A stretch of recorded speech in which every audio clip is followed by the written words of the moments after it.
Welcome back to the channel, guys. I hope you're all well. We are going to be doing a live stream, guys, and discussing Rangers' current state of affairs. It has been an interesting fallout, obviously, after the Old Firm game. I did give my instant match reaction on the Saturday, kept off social media on the Sunday, and then, of course, today I'm ready to come back on, of course. Again, listen, I kind of conceded the title, definitely after the Ross County game, and I didn't feel there was any way back, in my personal opinion. So going into the match, obviously leading up to the Old Firm derby, of course, your expectations, your hopes change when you go into an Old Firm match and all these kind of things. But as I said, I conceded the title after Ross County.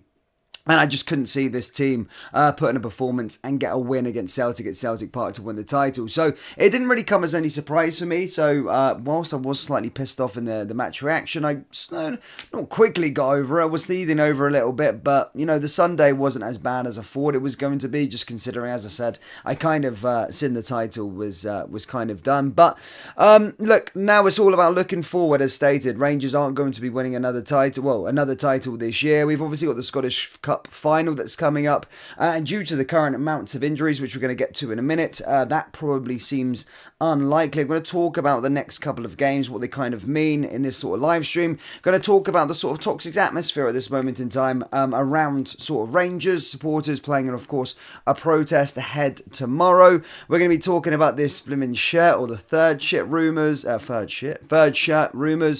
from today. If you've seen them circling on social media, fortunately, we are going to debunk that sort of thing that you've seen circulating on social media. Sorry, my voice is going.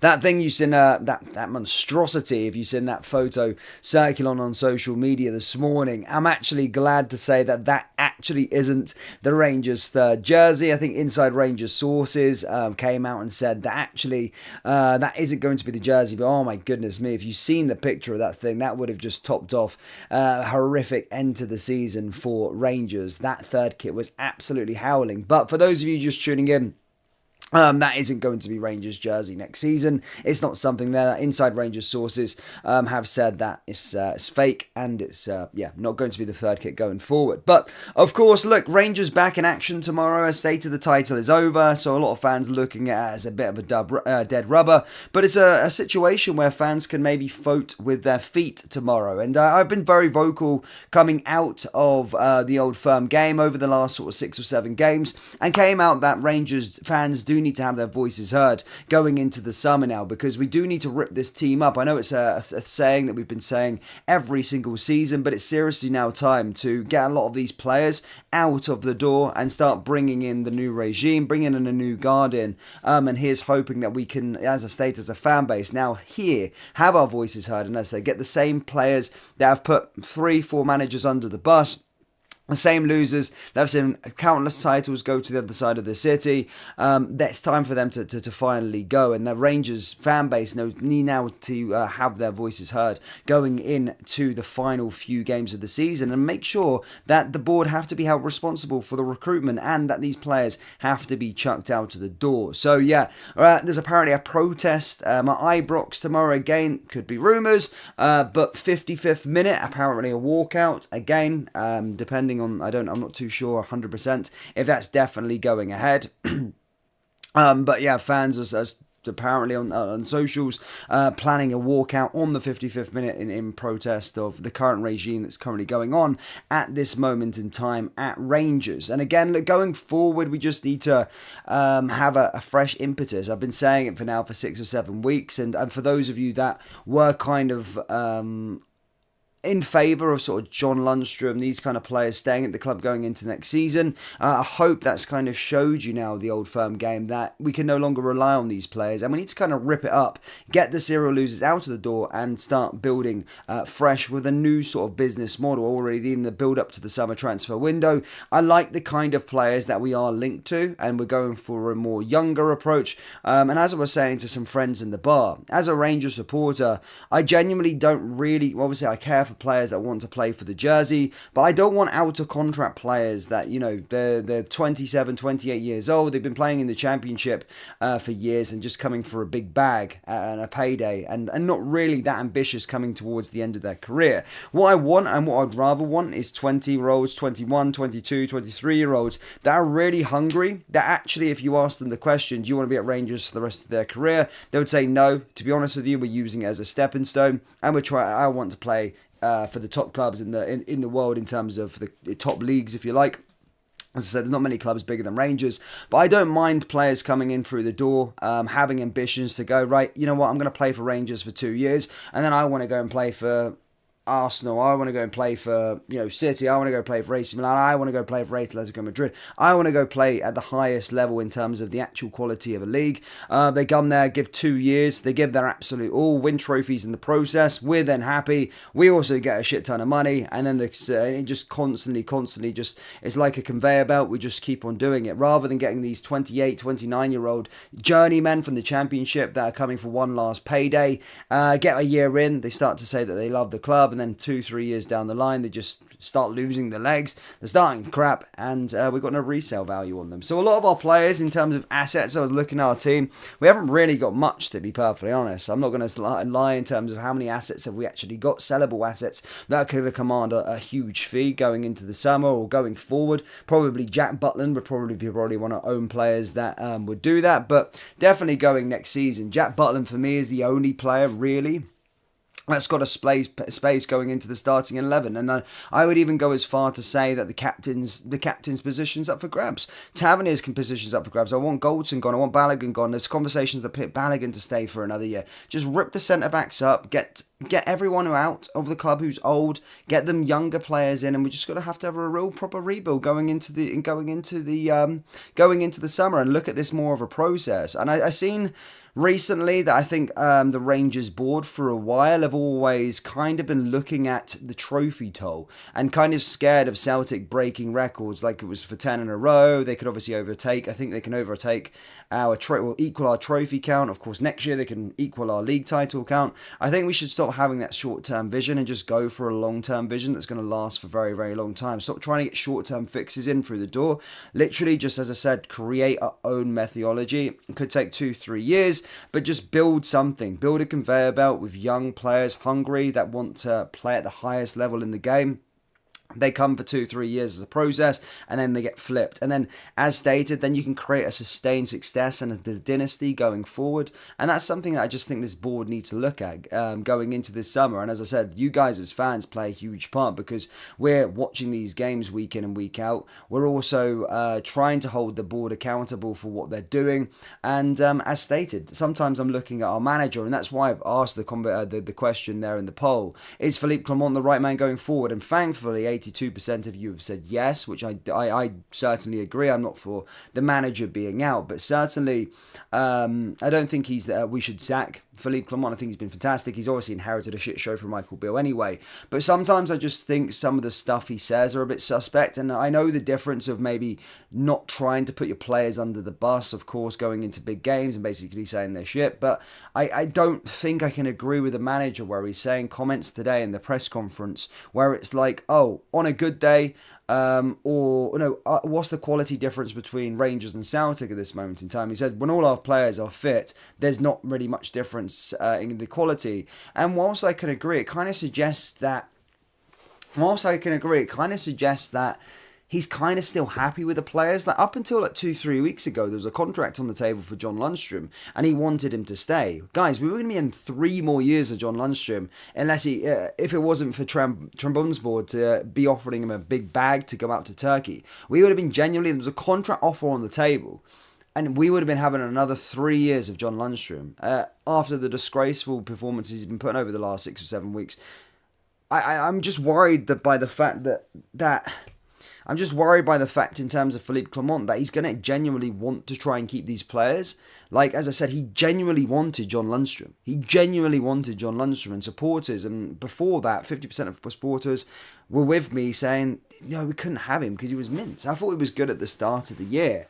But when you're offering 30-year-olds, 31-year-olds, 3-year contracts, I'm looking at down south of Manchester United at the moment. They offered a 32-year-old world-class Casemiro a 4-year contract at the time, and already this season you're starting to see that he's a shadow of his former self. And we were going to offer John Lundstram a 3-year contract on X amount in terms of wages. The contract offer was on the table, and I'm just thinking, who's making these decisions? Who's making these decisions that they can warrant a 3-year contract?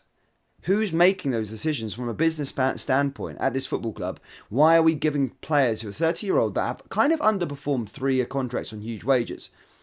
So say if he did carry on his performances to the end of the season, we would have got into next season, he would have been shit, and he would have been on the books for 2 more years.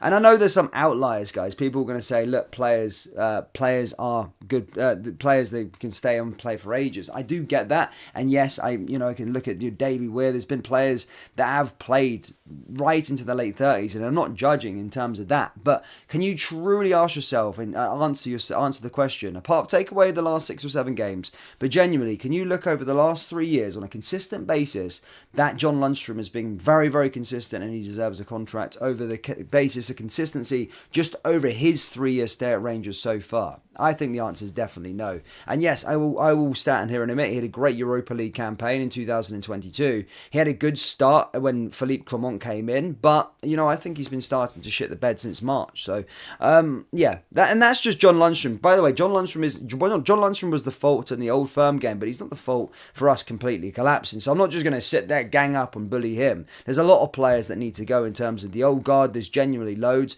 Goldson, he's done. I think his legs are gone. He just looks like a shadow of his former self. And again, everybody knows Tavernier is one of my favourites. We'll have to see with regards to him. But, the other defenders, people genuinely making a statement claim that we can go into the summer and be like, right, let's offer Balogun a contract. And whilst, yes, I've looked at it and gone, yeah, Balogun's been a good player, but he's the best of a bad bunch. And I just think that we're already setting ourselves up for failure. If we're like that, we were trying to sign down John Lundstram, same player. Balogun, just keeping him there just because he's there. Then also probably staying with Goldson, obviously staying with Suter, with them starting our lineup in August with the same fucking back four that we've had since 2018, essentially. And then people even talking about Davies, that he's still good. He hasn't played all season. Some people suggesting we should be playing him going forward. Look, I just genuinely think it needs to all be ripped up. And I understand that you need to have some experience within the team. I'm not that deluded. But genuinely, I just think we need to be looking in the summer and really going for it, but hold this board accountable. And again, I don't like to bring Celtic up, but what I would say about them, they chased their captain out of the door. They chased their captain, who was starting to go 34. They were complaining about his legs had gone in the season that they went for 10 in a row. Their captain of 12 years, won them 10 titles. They chased him out the door. They demanded change. They seen Odsonne Edouard, again, they were happy to let their old guard go. So Odsonne Edouard won many titles. Ryan Christie was there for a long period of time. There was loads of quality players that you would see in that Celtic team that created sustained success for them. They chased them all out of the door after 10 in a row. They chased the manager out the door. I don't think we've always chased our managers out the door, but I don't think we need to do that with Philippe Clement, but it's chasing the players out. So now, as I said, they chased all those players out, and what have they gone on to do since then? We were supposed to be then creating our own dynasty from there, as Gerrard once quoted, fixing the roof whilst it was sunny, signing players and kicking on and going again. We signed Bakuna, John Lundstram, that Polish boy, I can't remember who else we signed, but we signed Mintz and Pish, and that was not fixing the roof whilst it was sunny. They then ripped up the whole team that summer, brought in a brand new manager, brought in loads of new players, and then went on to win 3 league titles on the bounce. They've went on to win a treble in that time as well. They've won 2 League Cups, and they could potentially win a Scottish Cup this year. That's what happens when the fans vote with their feet and chase players out the door. And as I keep on saying, guys, Odsonne Edouard, Ryan Christie, there was huge amounts of players that were winners, by the way. They weren't even losers at their club. Winners. They won loads of countless trebles, 3 trebles on the bounce. Scott Brown won 12 titles. And I don't want to make this a Celtic thing, but that's why I'm saying what happens when you hold your team accountable, you hold your board accountable when they've been failing. We've still got a back 4 in that game. Well, our back 4, if we had a fully fit team on Saturday, would have probably been Barisic, maybe. I know Ridvan, actually, to be fair, but Barisic probably still playing at left back, Goldson still playing at centre back, and Tavernier playing at right back. We've had that back three or three of that back four since 2018 when Gerrard was in. We're in 2024 now, halfway through, and they would still be starting a game. So that's the problem, and that is my larger problem in terms of success. But it all needs to be ripped up going forward, genuinely. And look, we can look at the Scottish Cup as well a bit later on. I just want to get through these two league games and then see where we are. But after that, but genuinely, the fans need to stand up and need to hold this board accountable, and make sure that we're getting rid of the dead wood first and foremost, but then of course bringing in a lot of players, a plethora of players. We need quality and we need a different sort of business model, which I think Niels Cooper is able to do. The players that he's currently linked to at this moment in time, of course Cortez, Diamande, good coups, and I like that model. And then of course already leading up to the summer transfer window, this 22-year-old centre-back Cordoba, and then hopefully it's a summer of just these kind of players and we'll see where it takes us. As I said, he's responsible for that PSV team that have lost one game so far this season. He's responsible for half of that with a lot of assets within that team. So he built that, but that's what we need to do. But it is getting a little toxic. I don't mind a bit of toxicity, especially there, because they need to be held accountable, these players, and the board needs to make the right move going into the summer transfer window. But it starts with a clear-out job, and players cannot be getting contracts. We can't be relying on the same old losers going into it. We need new, fresh players with fresh young players, and as I keep on saying, with the ambition to be like, no, you know what, and I don't mind it.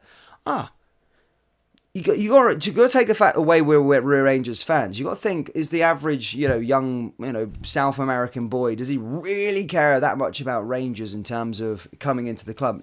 Not really. It's hard to convert that over to it. He probably supports his own team, but I'm saying is, if you had that, and then all their sort of carrot dangling is using our club as the stepping stone to play amazing football to get to the Premier League, get to the next level whilst they're sort of 20, developing into 23, and then along the way we're winning trophies, our fan base are buzzing, our club's making shit tons of money, and everyone's just happy because we've got a great healthy conveyor belt constantly moving, and we're currently sustaining success.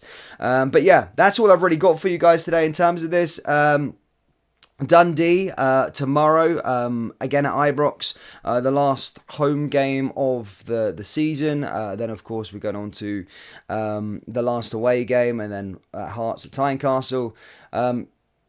Tells you just need one more point. They are going to win the title, and then it's the Scottish Cup final, and then it's a big summer. But we have got a lot of injuries again, so we might see Leon King come back into the back four, along with sort of Ben Davies after sort of Suter got injured. It does look as though Dujon Sterling may be injured as well. So there's a lot of players currently out. We're probably going to have a watered down team going into the clash against Dundee, but it's going to be interesting to see what the atmosphere is going to be like tomorrow, and engaging of social media, whether it be Facebook, Insta, speaking to friends, hearing you guys as subscribers.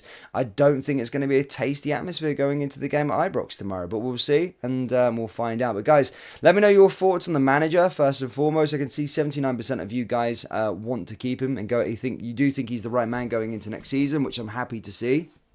But what are the main things that we need to sort going forward? As stated, let me know down there in the comment section below. Hit the like button, hit the subscribe button, guys. We're the people, and I'll see you tomorrow for a live watch along. Yes, I will be going live for the game. But guys, take care. Look after yourself.